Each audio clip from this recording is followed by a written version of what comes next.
What's up, sports fans? Welcome back to another edition of Just in Time for Sports. I know it's been a long time, maybe about a couple months or so. I missed a lot. I missed the NBA draft, for example. I missed the NFL offseason training camps, all that. I missed NFL Week 1, preseason, all the NBA hype. I missed the US Open. But I know with that long playoff break, I know there's been a while, whether it's NBA playoffs, NBA finals, Phoenix Suns almost having it, Milwaukee Bucks coming out of nowhere, nobody expected that. Let's see, what else did I miss? I missed all the NBA, NFL draft order combine, what I thought. I remember my last few videos were the videos and all that, and who would go first, who would go second, what rookie quarterbacks would come up. Who knew that Trey Lance would go to the Niners? Who knew they would play two quarterback system? Who knew Trevor Lawrence? Well, everybody figured Trevor Lawrence would go to the Jaguars and be paired up with Urban Meyer. What a surprise there. And another fact was Clay Helton just got fired from the USC Trojans. So what's next? Is it going to be Dante Williams? Is it going to be Urban Meyer? Is it going to be Luke Fickell? Is it going to be Eric Bieniemy from Kansas City? And who knew Green Bay Packers would not even score a touchdown? 38-3 to Jameis Winston's 5 touchdowns? What an awful surprise, right? But let's get back down to it with Evan Mobley going to Cleveland Cavaliers from USC. How's that going to fit with Jared Allen and Colin Sexton also, and Darius Garland? There's so many matchups to pair up with, whether it's Jalen Green and Josh Christopher at the Houston Rockets. Now, God granted, now that John Wall's gone, with Christian Wood there at the big man position, and Kelly Olynyk still at Houston Rockets, let's see how all that's gonna work out. But today, let's get back down to it. September, week 2 starting with NFL season. But today I'm gonna talk about the Lakers 2021 depth chart. Everybody says they're too old. Everybody says they don't have it in them. They can't be healthy. Maybe they can be healthy. If all that, right? So I want to talk about what's really going down. So when you think of the Lakers, you think of what? Kobe, LeBron, Anthony Davis, right? But with the new additions in the depth chart, I'm going to talk about every position, okay? So bear with me and hear me out. Make sure you subscribe and keep listening, because there's going to be more videos every day. Every time I get, okay? So here we go. So at point guard, you got Russell Westbrook, Kendrick Nunn, maybe even Taylor Horton-Tucker, right? They gave up Alex Caruso. But at the end of the day, I think of it like this. Alex Caruso can't play a half-court offense. Russell Westbrook will take it to the rim and get that foul and much improved free throw shooting, right? So let's see what he got. But also, there's so much interchangeable positions, whether it's Malik Monk and Taylor Horton-Tucker, and yes, Josh Hart's not there anymore. But you also got Carmelo Anthony, Trevor Ariza, and everybody else. LeBron James may not even play that much anymore now that everybody's there, with the additions of even DeAndre Jordan, Dwight Howard, all that. Dwight Howard, Marc Gasol's gone now. Anthony Davis may not even play the center position anymore. Let's see what that will go. Will he play the power forward? Will he play the center? Anthony Davis, Dwight Howard, and DeAndre Jordan. Who knew? I honestly did not expect Carmelo Anthony to be number 7 in a purple and gold uniform. I've always thought Malik Monk would be, when he was coming out of Kentucky. I know he's only 23, but I've always thought Malik Monk would be coming out of Kentucky, Lakers drafting him. But I'm happy now. He's there in a purple and gold. But Russell Westbrook, number 0? Who really thought? Because number 0, LeBron going back to number 6, Carmelo going to number 7. What's all that gonna work out? But yes, everybody says they're old. But for me, they know how to win. they've been there, done that. They've all played together somehow, some way, whether it's club, national team, Olympic team, World Cup team, all that small stuff, big stuff, right? So you think about it, DeAndre Jordan will sacrifice the 10 minutes of playing time. Dwight Howard just needs to improve he just needs to improve his fouls.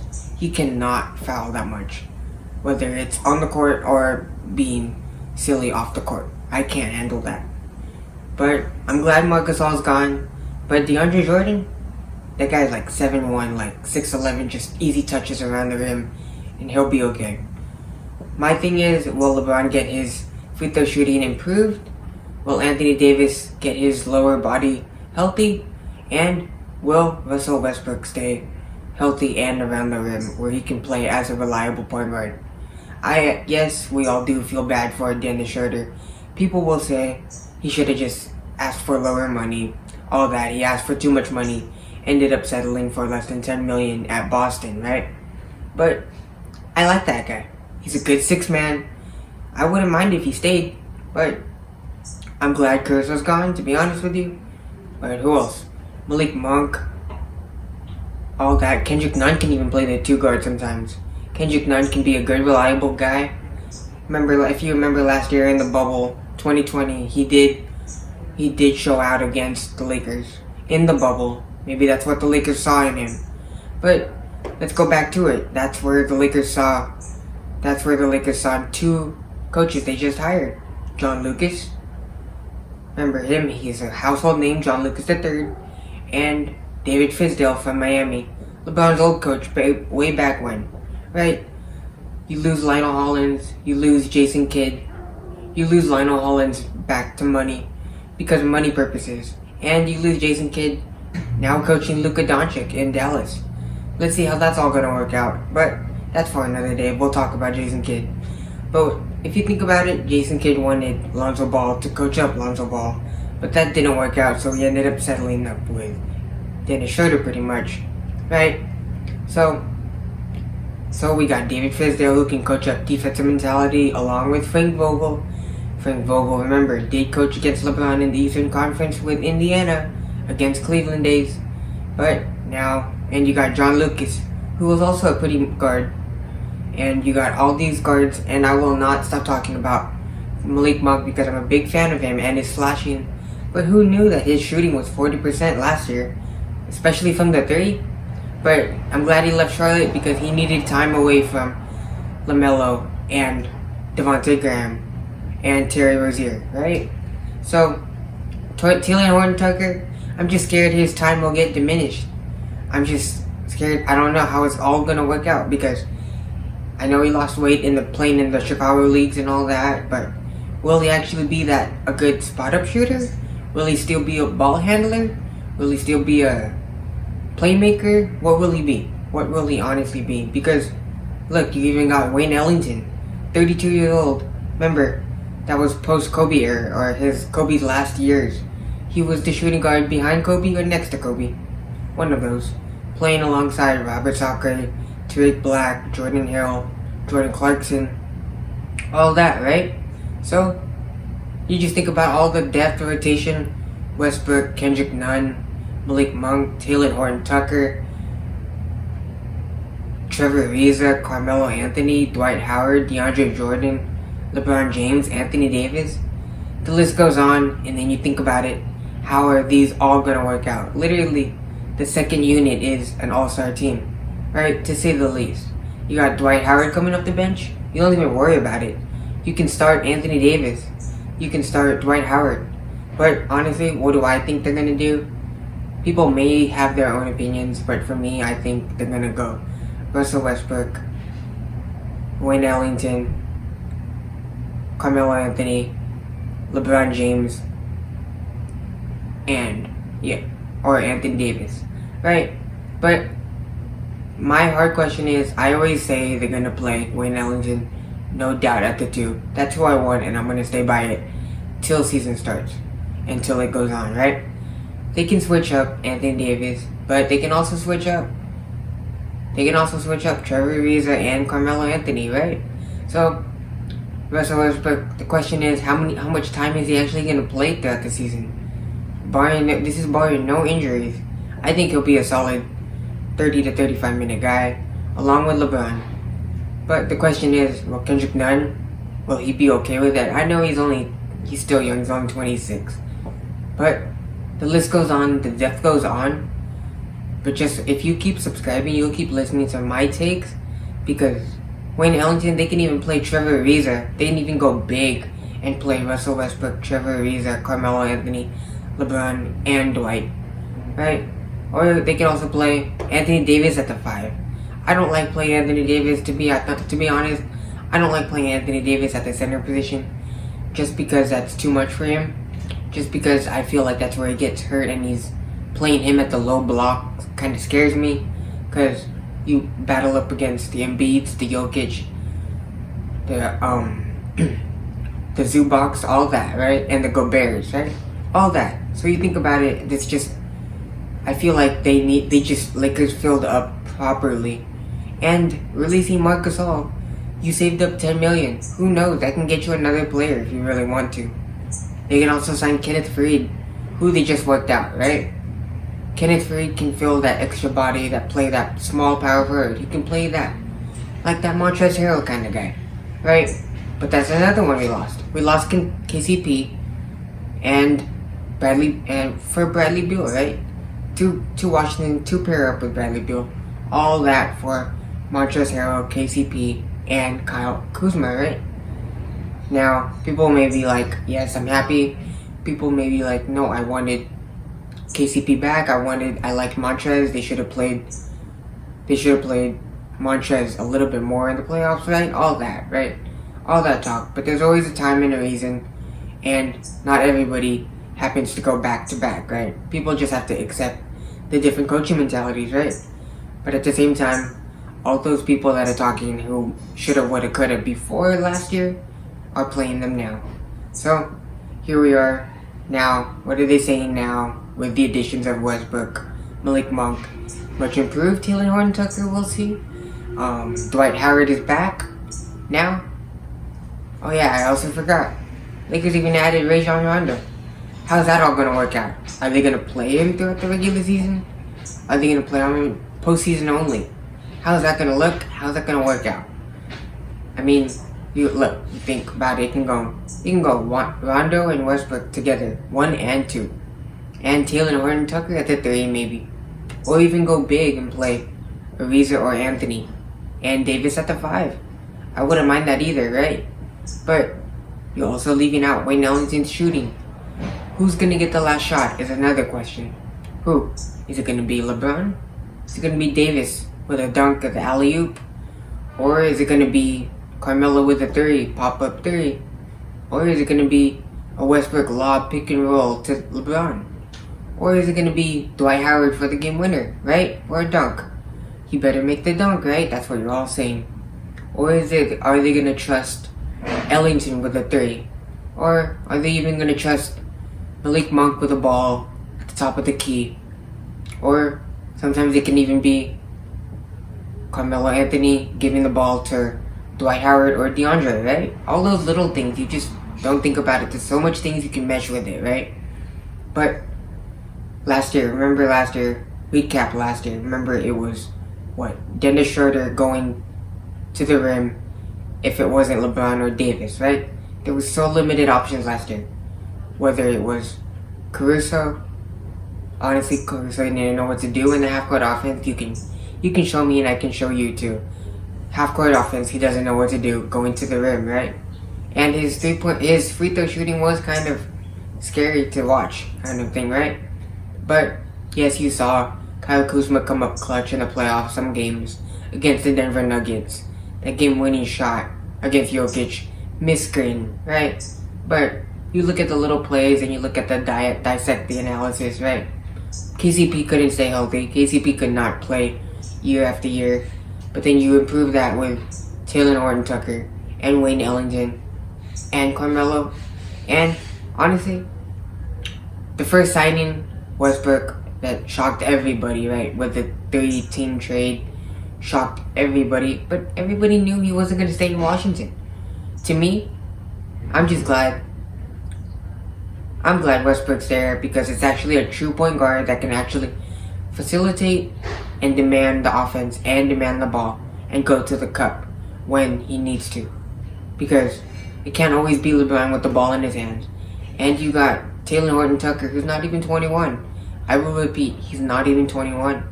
And he can sometimes just dump the ball off to DeAndre or throw it up to Dwight or even throw it up to Anthony Davis. It will give that time, quote-unquote, time management to Anthony Davis for his lower leg to get healed, right? I know it's a full offseason. Lakers didn't get a full offseason from the bubble. People will call that an excuse, but that's the truth of the matter. Going from the bubble, less than a couple months, not even, into this regular season. And if you think about it, I'll talk about this another day, but all of the teams that were in the actual 2021 NBA playoffs, talk to me. There were nobody in the bubble last year. None of those teams. Boston Celtics weren't there. But anyway, the Lakers team, I'm going to talk about it. What I'm talking about today. It is so exciting to hear about because in a couple weeks, maybe in about 30 days, preseason really matters because, yes, Summer League just finished. All that just finished. Everybody's working out now. Everybody's working together, coming up, getting healthy, getting their bodies right? But preseason game on October 3rd against the Brooklyn Nets, people say it's only preseason, that doesn't matter, all that, right? But you gotta look at the little minutes people plays. Whether it's Kendrick Nunn, whether it's Tucker, whether it's Monk, whether it's Anthony, whether it's DeAndre. Just getting little by little touches, right? Just to watch and see how they can improve, right? Because every little minute matters on their court, on their body, how they look, because they're actually wearing the purple and gold, right? Or the white uniforms, right? And then December 25th, Christmas, again, they match up with Brooklyn. People will say, I want to see Lakers and Nets in the finals, right? That's what they said last year. It didn't happen because they weren't healthy. But now it's the present. Forget the past. It's all about the present. And look at these teams. Look, you got Kevin Durant, Kyrie Irving, James Harden, right? You got LeBron, Davis, Westbrook, right? Supporting cast though. Nets, you got Joe Harris. Mike James just signed a contract overseas. But you got Patty Mills from Australia who played amazing in the Olympics, right? For Australia, right? But the list goes on. You also got Bruce Brown. But those are guards. To me, you lose DeAndre Jordan to the Lakers, which also got Malik Monk. For example, he could be starting. Wayne Ellington, who could be there. Obviously, people don't really think highly of him because he's 32. And what era did he come from? Came from the Pistons. You also got DeAndre Jordan from the Nets, like I said. You also got Trevor Ariza, who can only play so much minutes, just because he's a little bit older, but they know how to win, right? And LeBron. But LeBron's the main piece. Who's gonna guard LeBron? Is it gonna be Durant? Is it gonna be Harden? Is it gonna be Bruce Brown? How is that all gonna work out?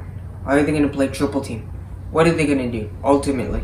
Because to me, you tell me another team, and I'll talk about this too another day, but the Lakers, there's not another team in the Western Conference that I can see matching up with this team. Depth-wise, or even position-wise. Kendrick Nunn, I have questions on him. On his three-point shooting, he's nice. But Malik Monk, I want to see his actual 40% amazing consistently this year. That'll help out so much because Wayne Ellington was amazing when Kobe was there. When Kobe was there, that was who I hoped he would stay with. Tariq Hill, Jordan Clarkson, and Robert Sacre, right? All that. I was really sad he left, but I followed him when he went to Detroit, and he stayed that consistent shooter. So we'll see what it all happens. Because look, when LeBron sits out the first 5 minutes of the first quarter, Carmelo Anthony can go in, Trevor Ariza can go in, Wayne Ellington can shift over, Malik Monk can shift over, or even Taylor Horton-Tucker can play the small forward, and they can play three guard, right? There's so much things they can do with this team. People will look at it like they're too old, they don't know how to play, they need to stay healthy, right? so much negatives, but at the same time, Frank Vogel, and if you look at David Fizdale's history with Miami, with LeBron, even coaching up Dennis or Kendrick Nunn, right? It's just like, you don't look at those things, but at the same time, DeAndre Jordan, you look at his interview, and DeAndre Jordan was like, I always wanted to come to LA, right? He was on the other side of town, but everybody says that. Russell Westbrook's from LA, right? From UCLA, right? And then you got Malik Monk, who's only 23, near the same age as Taylor Horton Tucker, right? And then Kendrick Nunn, 26. Everybody is really not that old. Really, just think about it. They still got game left in them. Anthony Davis can play the 5. Just gotta be smart with their minutes. Other than that, please, thank you. Just keep subscribing, and I'll keep posting up more videos. Listen, guys, and I'm back. Thank you.